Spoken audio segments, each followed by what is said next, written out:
Captain Daywan sat in his command chair aboard the patrol vessel Horizon Runner, sipping his third cup of coffee that morning. The ship floated near Jupiter's orbit, running routine scans of passing asteroids and checking for unauthorized mining operations. It was supposed to be a quiet day. Those were his favorite kind. The alarm changed everything. Lieutenant Yuna looked up from her console, her eyes wide. "Captain, we have multiple contacts emerging from hyperspace, very large signatures." Daywan set down his coffee carefully. "How many?" 51 vessels, sir. The lead ship is massive, 3 times bigger than our largest carrier." The bridge crew exchanged nervous glances. Daywan kept his expression calm. "Battle stations, send word to Earth Command. Let them know we have visitors." On the main screen, the alien ships appeared. They were impressive, covered in decorative armor that gleamed even in the darkness of space. The lead vessel looked like a floating palace, with towers and spires that served no practical purpose. Daywan had seen plenty of warships in his 20 years of service. These looked more like someone's idea of what a warship should look like in a fantasy vid show. "Sir, we're receiving a transmission," the communications officer announced. "Put it through." The screen filled with the image of an alien being. It had 4 eyes, purple skin, and wore so much gold decoration that Daywan wondered how it could stand up. The creature straightened itself and began speaking in perfect English, though the translation software added a slight delay. "Greetings, primitive vessel. I am Imperator Velthas of the Kralin Imperium, representative of the Eternal Empress and commander of 3,000 worlds. Your species has been observed and deemed suitable for incorporation into our glorious empire. You should feel honored. We offer you protection, guidance, and the privilege of serving the greatest civilization in the galaxy." Daywan raised an eyebrow. Yuna covered her mouth to hide a smile. Velthas continued, reading from what appeared to be a prepared statement. "You will immediately transmit all military codes and defensive positions. Your leaders will present themselves for instruction in proper protocols. All technological developments will be surrendered for evaluation. Your military forces will be reduced to ceremonial units. Annual tribute will consist of 20% of all resources, 15% of all manufactured goods, and 10% of your population for service in imperial industries." The speech went on and on. Daywan glanced at the timer. 3 minutes had passed, and the alien was still listing demands and expectations. He heard something about mandatory worship ceremonies, restricted travel zones, and educational reforms to teach humanity about their place in the galactic order. At the 5-minute mark, Daywan muted the transmission. The bridge was silent for a moment. "Is he serious right now?" Daywan asked nobody in particular. Yuna pulled up a tactical analysis on her screen. "Sir, I've scanned their vessels. The technology is old, really old. Their power cores are fusion-based. Their weapons are plasma cannons. Their shields use magnetic field generation." She looked up. "We stopped using most of this tech 40 years ago." "Their ships are big, though," the weapons officer noted. "Big and slow," Yuna replied. "Our sensors barely have to work to track them. They're not even using basic stealth protocols." Daywan unmuted the transmission. Velthas was still talking, now explaining the proper way to address Kralin officials. The captain waited for a pause, then spoke. "Received. We'll get back to you." Velthas blinked all 4 eyes in confusion. "You will... what?" "We'll get back to you. Give us some time to review your proposal. Maybe a few days. We'll be in touch." Daywan smiled politely. "Please enjoy our solar system while you wait. Try not to bump into anything." He cut the transmission before the alien could respond. The communications officer looked worried. "Sir, should we have been more diplomatic?" "I was diplomatic," Daywan said. "I didn't laugh in his face." He turned to Yuna. Keep monitoring their fleet. If they make any aggressive moves, let me know immediately. Otherwise, let them sit there and look pretty. On Earth, Ambassador Hana received the full recording of Velthas's speech. She watched it in her office at UN headquarters, her assistant standing nervously beside her. "Play it again," she said. The assistant did. This time, Hana paid attention to the specific demands. 20% of resources, population conscription, technology surrender, restricted sovereignty. "He really said all this?" she asked. "Yes, Ambassador. Our linguists confirmed the translation is accurate." Hana leaned back in her chair. She had spent 30 years in diplomatic service. She had negotiated trade agreements, peace treaties, and territorial disputes.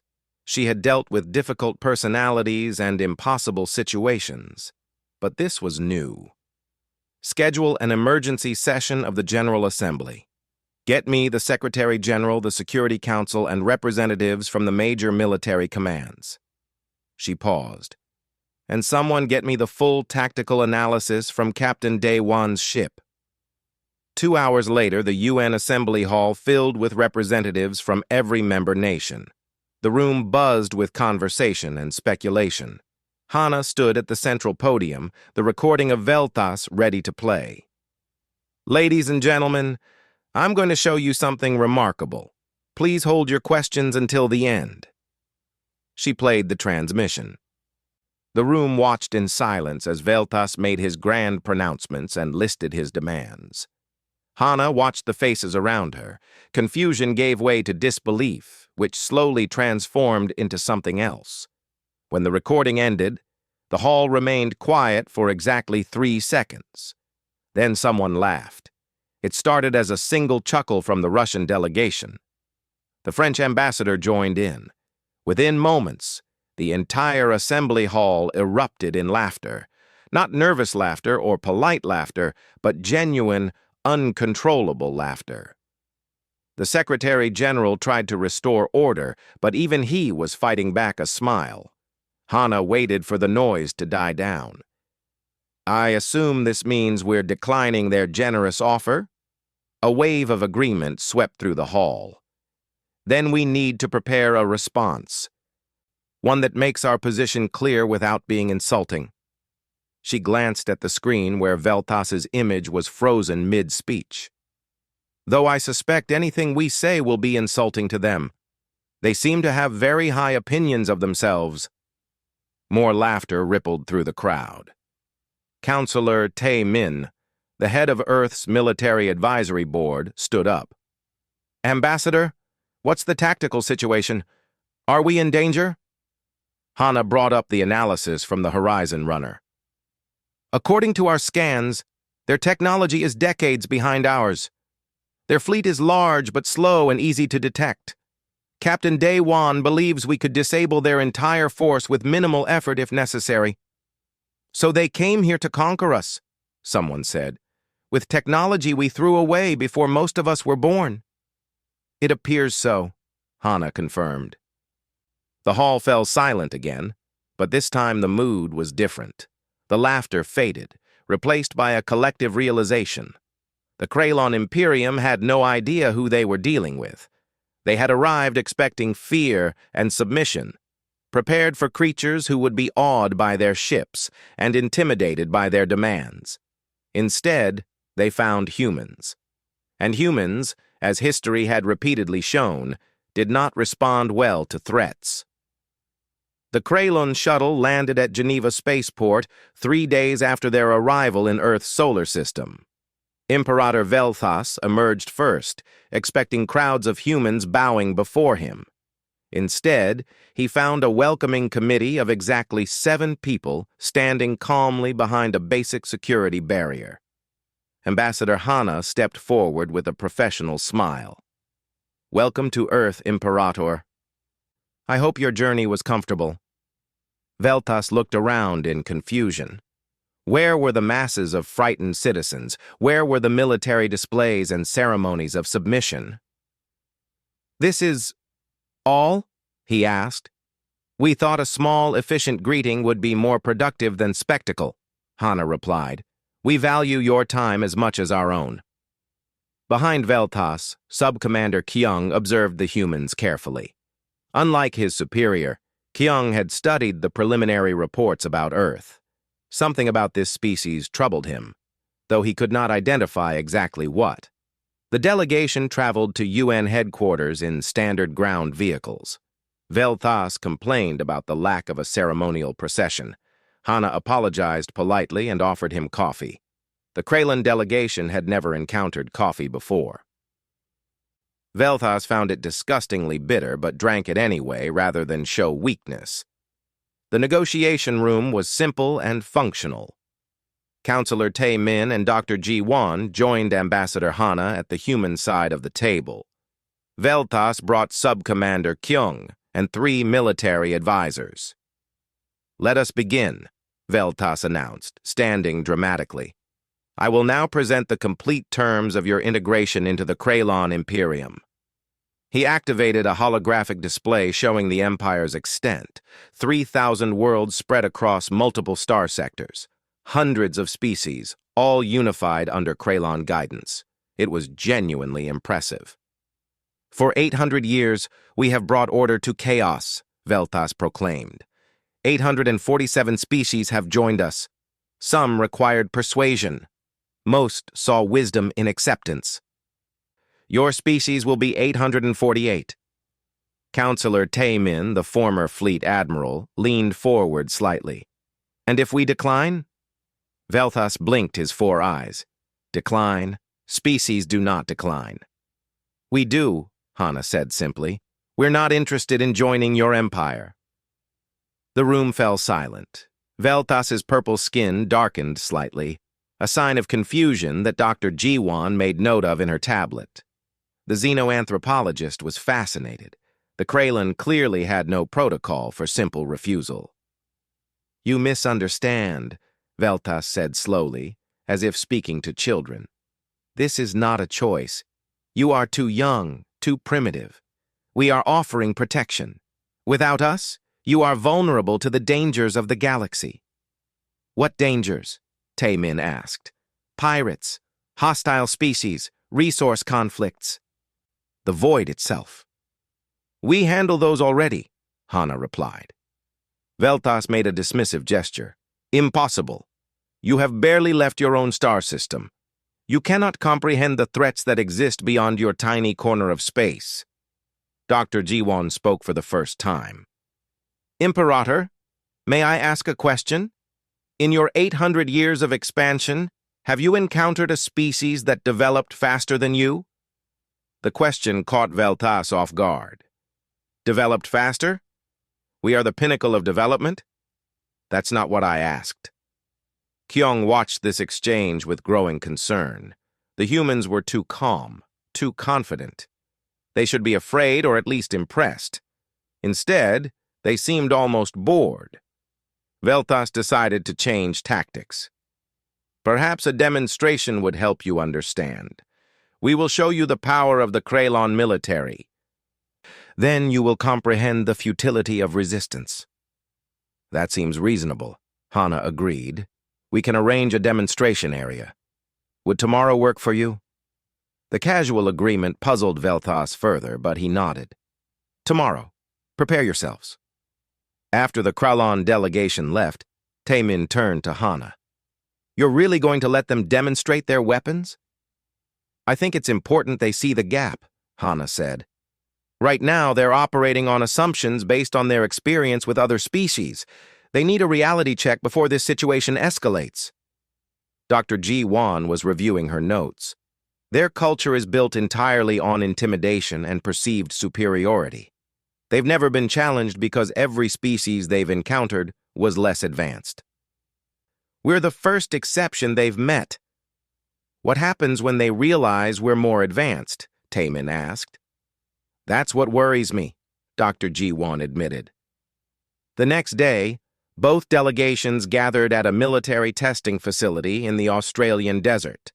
The Kraylan brought 3 examples of their finest weapons.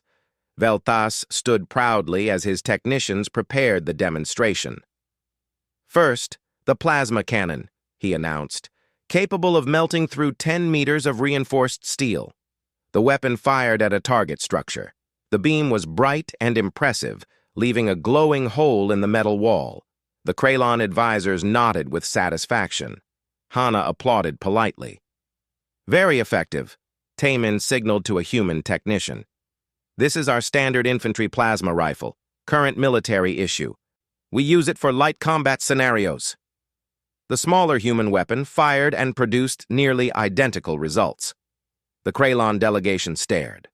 Velthas quickly moved on. "Our shield technology. Observe as we activate a defensive barrier capable of stopping any projectile weapon." A shimmering field appeared around a test platform. It looked impressive, humming with energy. "May we test it?" Taemin asked. "Please," Velthas said confidently. A human soldier fired a standard kinetic rifle at the shield. The bullet stopped, as expected. Then Taemin nodded again, and another soldier fired a different weapon. The electromagnetic pulse round passed through the shield as if it wasn't there, striking the platform behind it. "Your shield is designed for projectiles," Taemin explained. "It's vulnerable to energy weapons and EM disruption. We found that problem with our shields about 60 years ago." Velthas's skin was now a dark purple, almost black. Kyung had stopped taking notes. He simply watched. "The matter disintegrator," Velthas announced desperately. "Our most powerful weapon. It breaks down atomic bonds, reducing any target to dust." The demonstration was spectacular. A large boulder simply ceased to exist, breaking down into component atoms that dispersed into the air. The human delegation watched with genuine interest. "That's fascinating," Dr. Ji-won said. "We use similar technology in our waste recycling facilities." Hana decided it was time to end the demonstration. "Imperator, perhaps we should show you some of our capabilities, not to compete, but to help you understand our position." She nodded to Taemin, who activated a holographic display. "This is an antimatter torpedo. We use it for ship-to-ship combat. One torpedo can destroy a vessel the size of your flagship." The display showed the weapon's specifications. Kyung did the calculations quickly and felt his confidence evaporate. The human weapon was orders of magnitude more powerful than anything in the Krylon arsenal. "This is a quantum disruption field," Taemin continued. "It temporarily suspends normal physics in a localized area. Very useful for disabling enemy vessels without destroying them." More displays followed. Singularity containment weapons, nanomachine swarms, directed gravitational lenses. Each one represented technology the Krylon had never imagined. Velthas stood frozen, his 4 eyes fixed on the displays. "We're not trying to intimidate you," Hana said gently. "We just need you to understand. We're not a primitive species waiting to be guided. We're not easy prey for your empire. We're simply humans, living our lives, and we'd like to be left alone to do that." Kyung finally spoke. "Imperator, perhaps we should reconsider our approach." Velthas turned on him sharply. "Silence, this changes nothing. If they will not submit peacefully, they will submit through force." "That would be a mistake," Taemin said quietly. "We shall see," Velthas replied. "I propose a military exercise, your forces against ours. If you win, we will reconsider. If we win, you submit." Hana exchanged glances with Taemin. "How about a small-scale test? Your fleet against one of our patrol groups?" Velthas smiled for the first time since the demonstration began. "Agreed. We will show you why 847 species have joined us." As the Krylon delegation left, Kyung lingered behind for a moment, looking at the human weapons one last time. He had a terrible feeling that the Imperium had made a catastrophic error. The asteroid belt between Mars and Jupiter had been designated as the exercise zone. It was far enough from major settlements to be safe, but close enough for easy observation. Ships from both sides gathered at the boundaries, preparing for what the Krylon believed would be an educational demonstration. Commander Jae-hoon sat in the captain's chair of the destroyer Silent Blade, watching the Krylon fleet assemble. 10 warships, each one massive and decorated with the Imperial colors. They moved in perfect formation, clearly well practiced in their maneuvers. "They look impressive," his tactical officer commented. "They do," Jae-hoon agreed. "Impressions matter to them. Remember that." Beside the Silent Blade floated 2 other human vessels, the destroyer Sharp Wind and the frigate Morning Star. 3 ships against 10. The Krylon probably thought it was generous odds. Vice Admiral Talmor commanded the Krylon exercise fleet from his flagship, the Vengeance of Empire. He stood on his bridge, surrounded by junior officers who watched nervously as the human ships came into view on their displays. "How small they are," Talmor announced loudly. "The humans send us toys to play with. This will be over quickly." His crew laughed, but the sound was forced. They had all heard rumors about the technology demonstration from Earth. Some claimed the humans possessed weapons beyond Krylon understanding. Talmor dismissed such talk as cowardice. "All ships, standard battle formation," he ordered. "We advance together, overwhelming force. The humans will see power and learn their place." The Krylon ships moved forward in a wedge formation, their plasma cannons charging, their shields glowing with power. On the Silent Blade, Jae-hoon watched them come. "Activate stealth systems," he said calmly. The 3 human ships vanished from every sensor the Krylon possessed.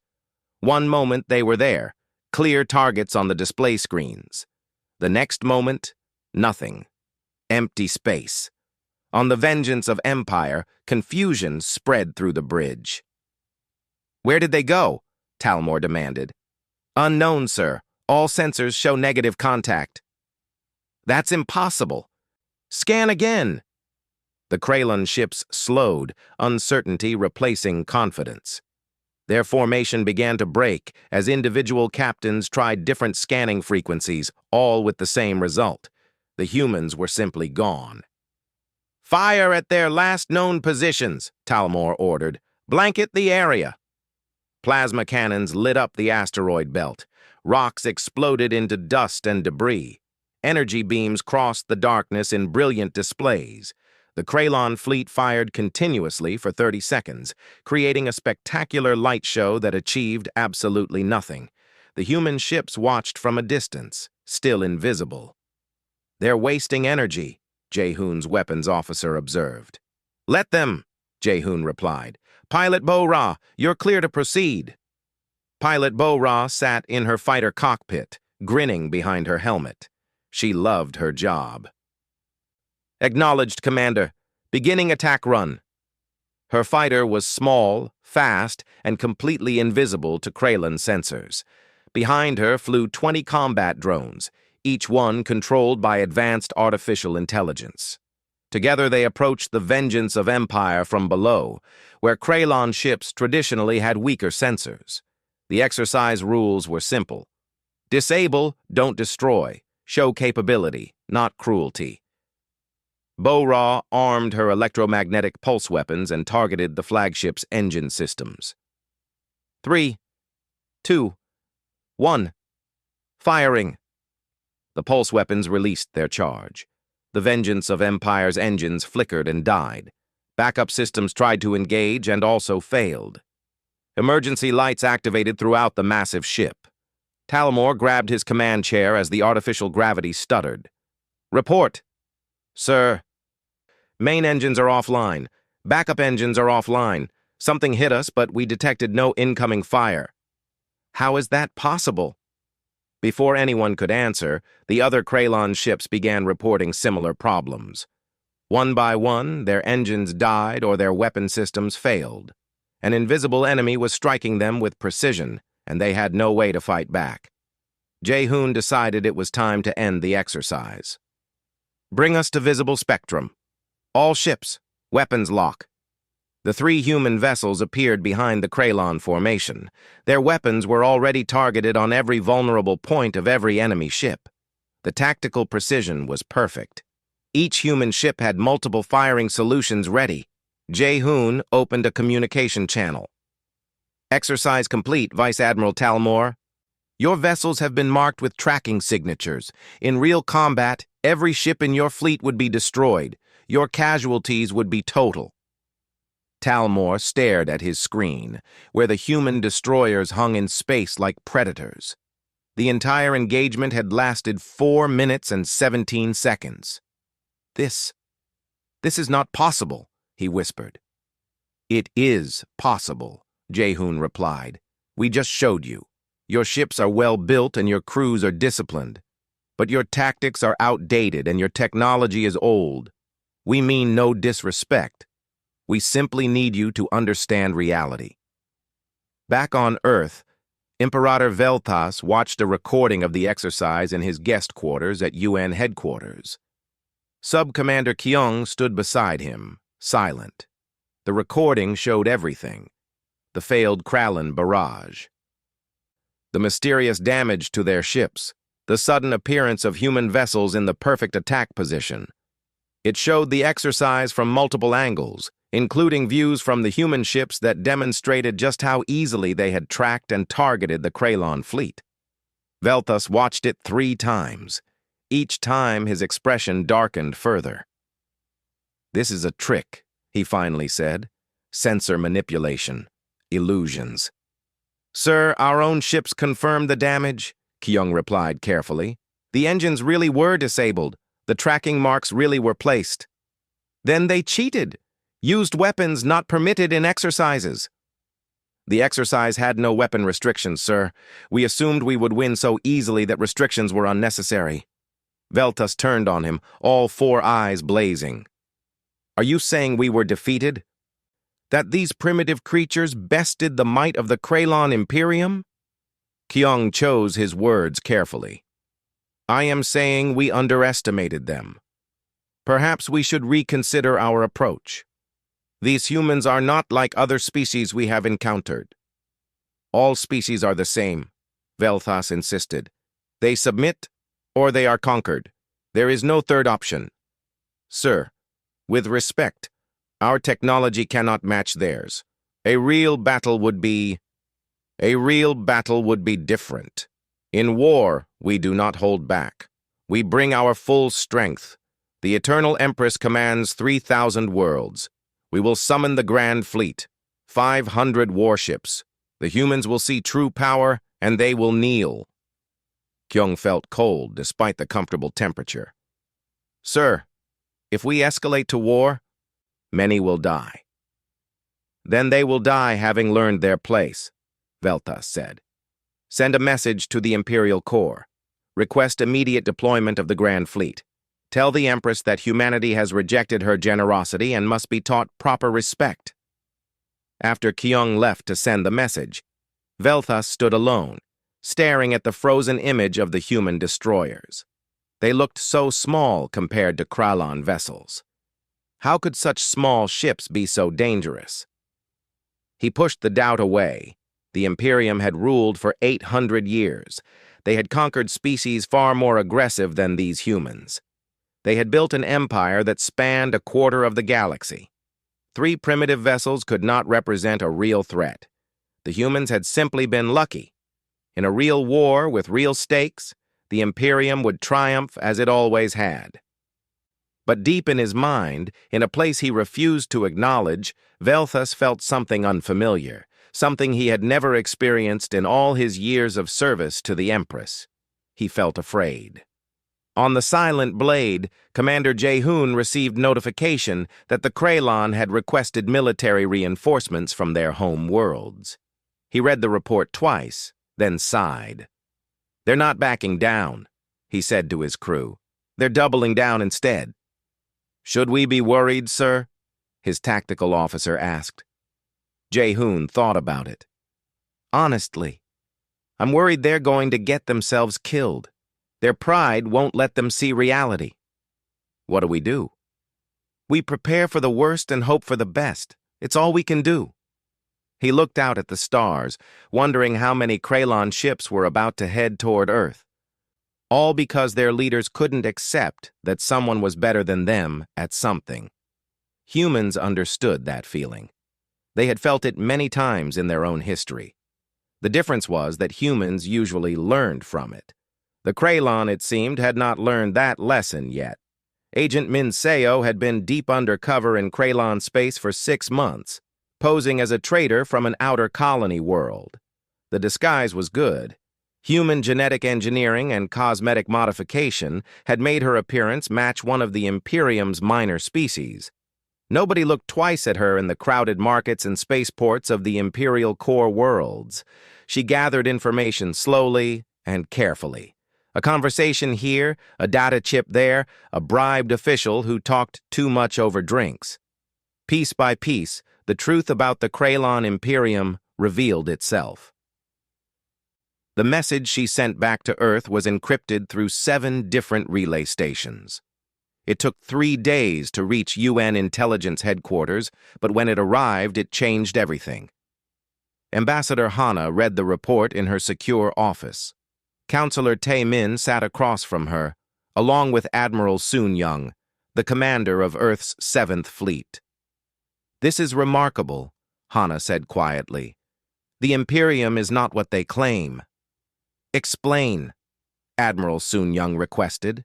Hana brought up a holographic map of Krylon space. "According to Minseo's intelligence, the Imperium controls 3,000 worlds, yes, but that control is weak, very weak. Most member species joined generations ago when the Krylon had superior technology. Now many of those species have advanced beyond their rulers.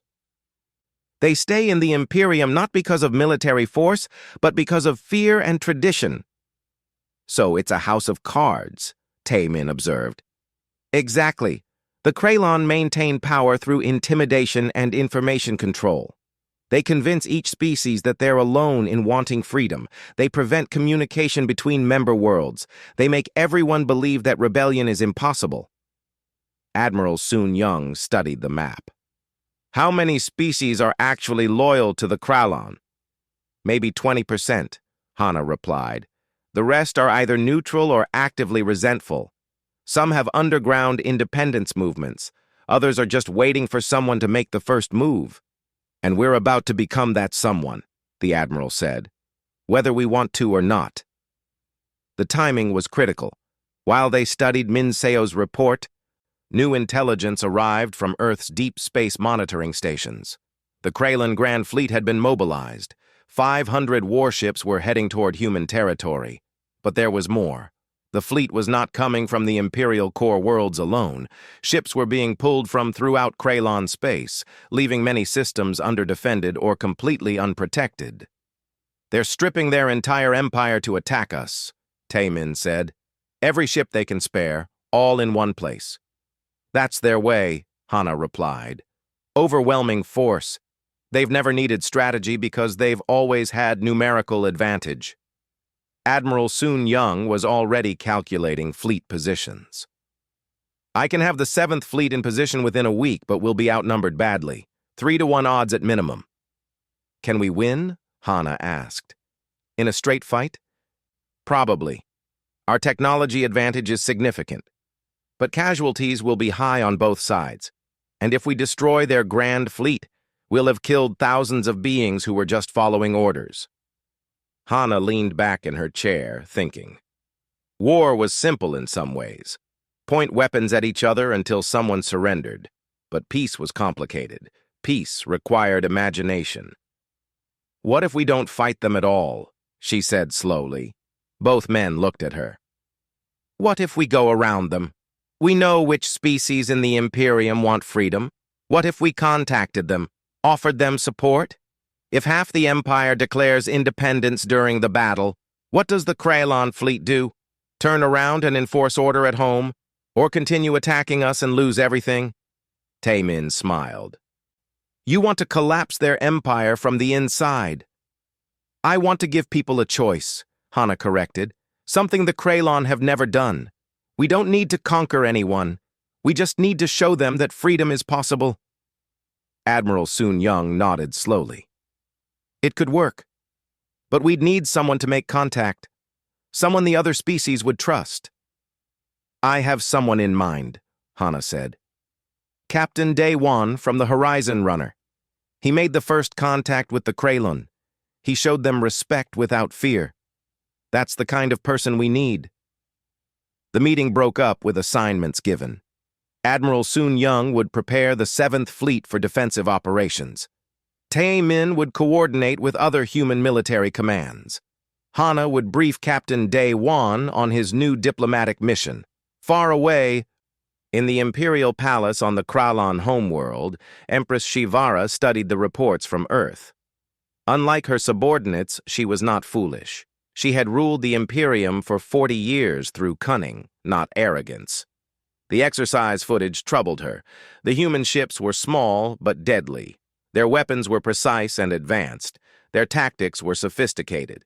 These were not primitive beings stumbling into galactic politics. These were experienced warriors with technology that surpassed Kralon capabilities. Imperator Veltas is a fool, she said to her chief advisor. Should we recall him, Your Majesty? No. He has already committed us to this course. If we appear weak now, other species will see opportunity. The Empire will fracture. She studied the map of her domains. We must win this war quickly and decisively. Not for pride, but for survival. The Grand Fleet is already mobilizing. I know, but I want more. Activate the reserve fleets. Pull ships from every system that can spare them. I want 700 warships at the battle site, not 500. Your Majesty, that will leave many worlds completely undefended. The war will be over quickly. The humans cannot stand against such numbers. After we crush them, we will restore order in our territory. She turned from the map. And prepare contingency plans. If the humans prove more dangerous than expected, we may need to negotiate. Negotiate, Your Majesty?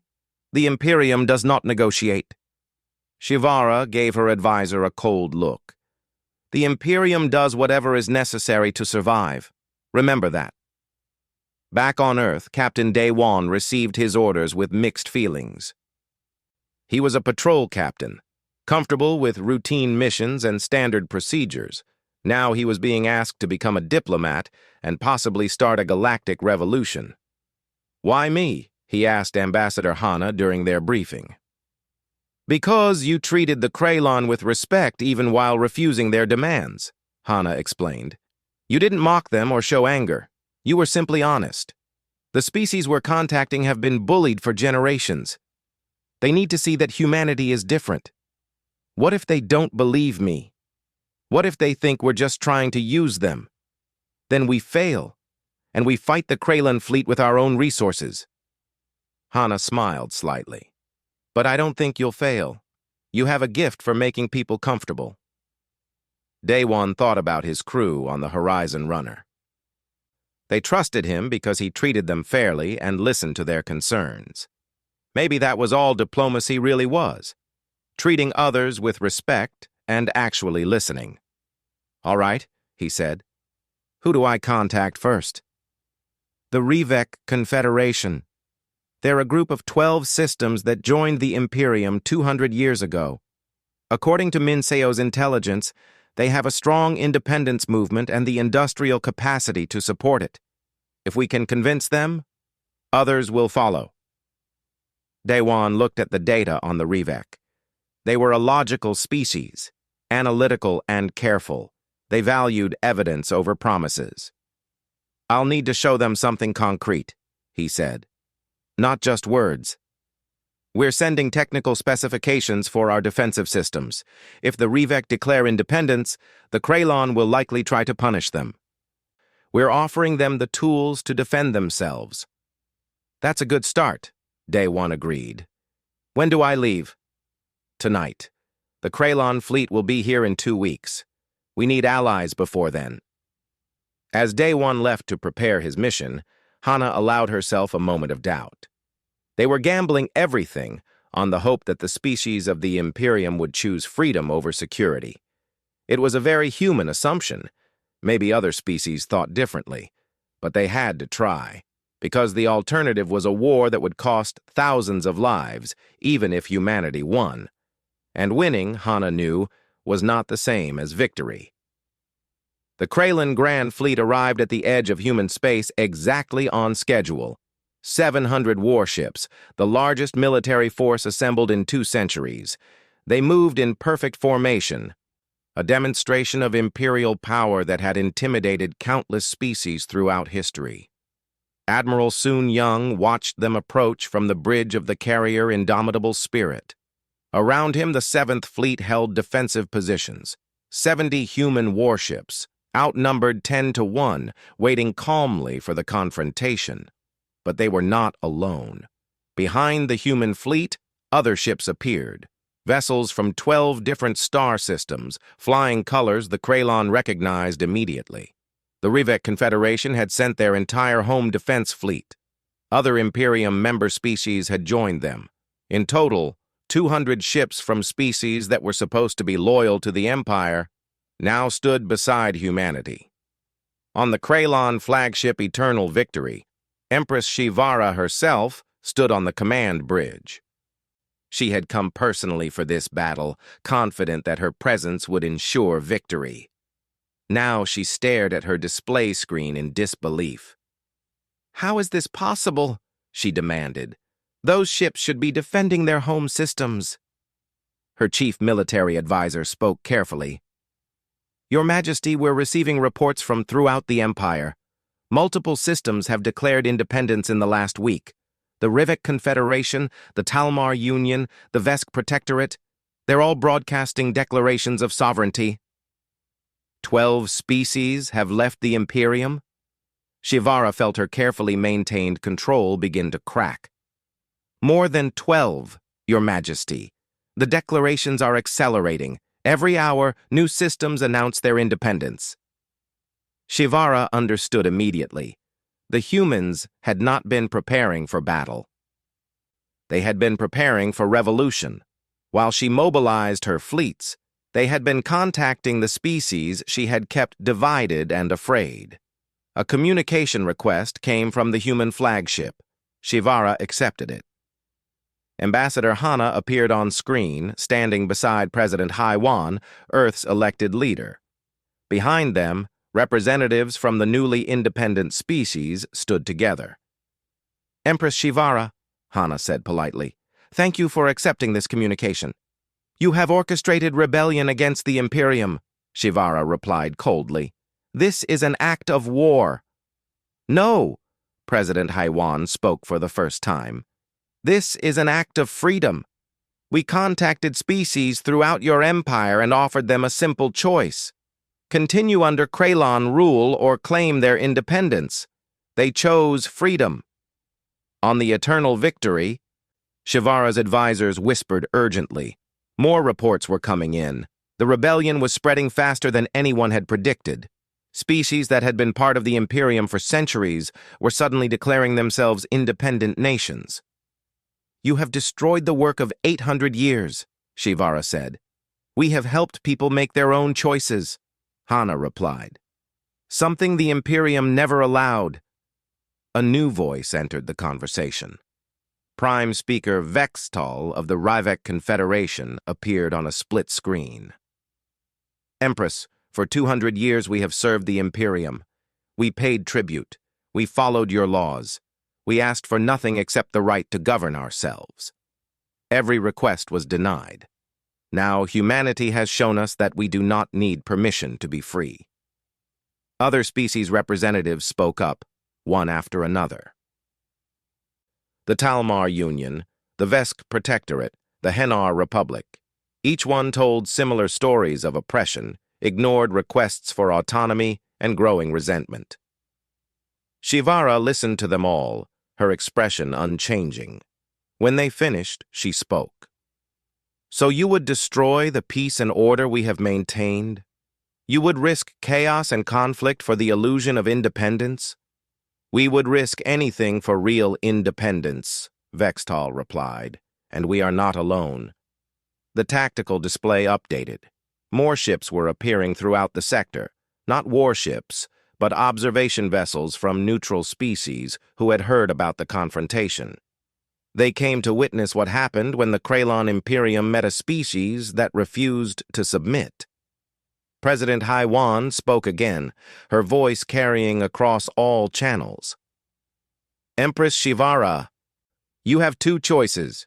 You can accept the dissolution of your empire peacefully, and humanity will help facilitate fair transitions of power. We will provide technology and resources to any species that needs help establishing stable governments. Or you can fight. You can try to force everyone back under your control. And if we fight? Shivara asked. Then many will die, Admiral Sun Young said, speaking for the first time. Your forces outnumber us, but our technology surpasses yours. We will disable your fleet, not destroy it, because we do not want unnecessary death. But make no mistake, Empress, if you force this battle, you will lose. Shivara looked at her military advisor, who nodded slightly. The projections were clear. Even with numerical superiority, the Kralon fleet would likely be defeated. And even if they won here, the Empire was already falling apart at home. You give me a choice between surrender and defeat, Shivara said bitterly. We give you a choice between peace and war, Hana corrected gently. Between accepting change or dying to prevent it. The Imperium has ended, Empress. That is already decided. What happens next depends on you. The bridge of the eternal victory was silent. 700 warships waited for their Empress to give the order to attack or stand down. Throughout the sector, millions of beings watched and waited to see if the old order would go quietly or violently into history. Shivara thought about her 40 years of rule. She had maintained stability through control and fear. She had believed that strength meant dominance, but these humans had shown a different kind of strength. The strength to help others rather than rule them.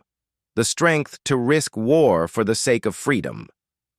She had lost this confrontation before it began, not because of military defeat, but because the humans had offered her people something she never had. Hope. Stand down all weapons, she ordered quietly. Her military advisor looked shocked. Your Majesty? Stand down, she repeated louder. Broadcast to the fleet.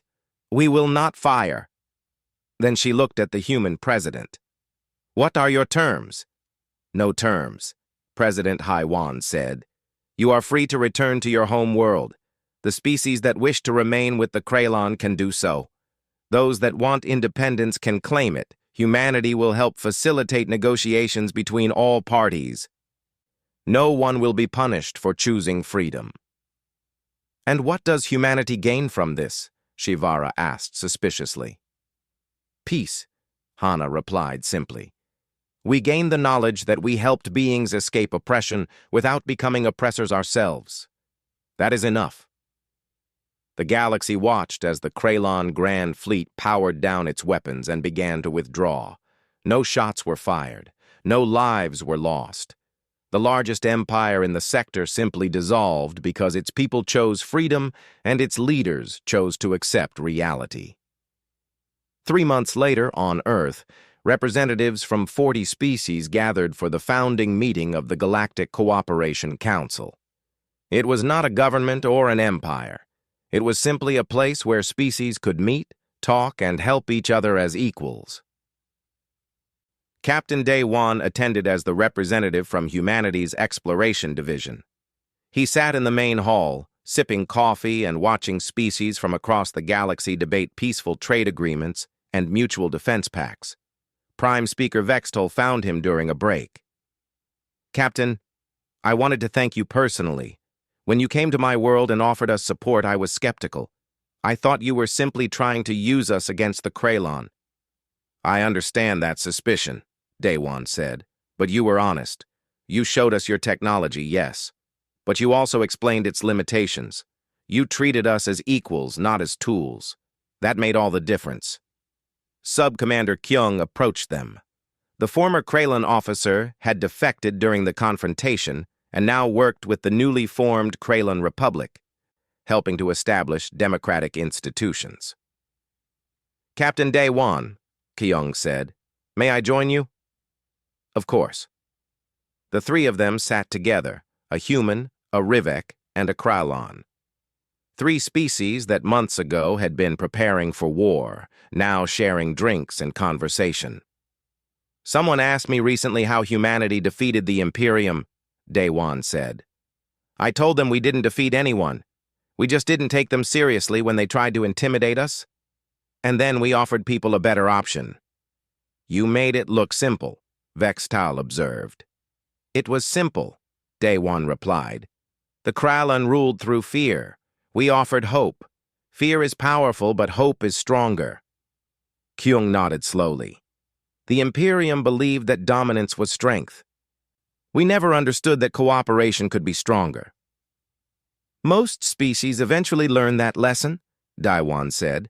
"Humanity learned it the hard way through wars and conflicts that taught us the cost of domination. We're just glad we could help others learn it without the same bloodshed." The three talked for another hour, discussing plans for future cooperation, sharing stories about their worlds, and occasionally laughing at the absurdity of how close they had come to war over a simple misunderstanding of intentions. Later that evening, as the council session ended, Daewon stood on an observation deck looking at Earth below. Lieutenant Yuna found him there. "Captain, we've received new assignments.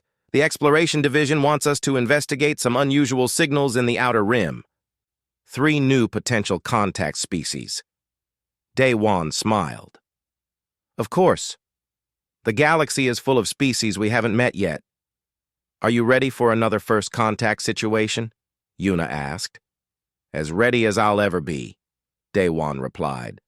"Though hopefully the next species we meet will be less dramatic than the Kralon." "And if they're not?" Daewon thought about it, then shrugged. "Then we'll handle it the same way we handled this, with honesty, respect, and maybe a bit of humor. It's worked so far." They stood together, looking at the stars. Somewhere out there, other species were living their lives, building their civilizations, facing their own challenges. Some might be friendly, some might be hostile, some might try to conquer humanity like the Kralon had. But humanity would face them all the same way, not with fear or aggression, but with confidence born from experience. They had explored their own solar system. They had colonized other worlds. They had faced internal conflicts and external threats. They had learned, adapted, and grown. And when an empire of 3,000 worlds had tried to make them submit, they had simply laughed and offered a better way. Because that was what humans did. They faced the universe with humor, courage, and the unshakable belief that freedom and cooperation were worth fighting for. The galaxy was big. There would be other challenges, other conflicts, other species who needed help finding their way to freedom. But humanity was ready. They always had been, and they always would be.